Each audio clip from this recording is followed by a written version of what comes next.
নমস্কার বন্ধুরা, পারিয়ারি স্টোর থেকে স্বাগত। আজ আপনাদের বাচ্চা ছেলেদের জন্য দেখুন জ্যাকেটের কালেকশন নিয়ে এসেছি। দেখুন খুবই সুন্দর জ্যাকেটের কালার কম্বিনেশন, দুখানা কালার আছে। দেখুন ডিজাইনটাও খুবই কিন্তু অসাধারণ। পিছনে দেখতে পাচ্ছেন ক্যাপ আছে, এটা কিন্তু চাইলে আপনার চেন সিস্টেম করা আছে, খুলতেও পারবেন, আবার লাগিয়ে পরাতেও পারবেন বাচ্চাদের। ভেতরে কিন্তু প্রচুর সুন্দর সফট কটন। দেখুন আমি দেখাচ্ছি আপনাকে, অসাধারণ পুরো সফট কাপড়ে আছে।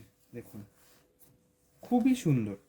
তো এটা কিন্তু সাইজ অ্যাভেলেবেল পেয়ে যাবেন আমাদের কাছে তিনটে সাইজে, যেটা আছে আপনার 20 থেকে 24, মানে আপনি 2 বছর থেকে আপনি 4 বছর বাচ্চাদের জন্য কিন্তু অ্যাভেলেবেল পেয়ে যাচ্ছেন। দেখুন খুবই সফট, খুবই সুন্দর ডিজাইন। প্রাইস আছে অনলি 1195। অনলি 1195-এ কিন্তু সুন্দর জ্যাকেটটি কিন্তু পেয়ে যাচ্ছেন আমাদের স্টোর থেকে। তো তার জন্য দেরি না করে চলে আসুন আমাদের স্টোরে, ভিজিট করুন, যেটা আছে আপনার New Town City Centre 2, block B 107। Thank you.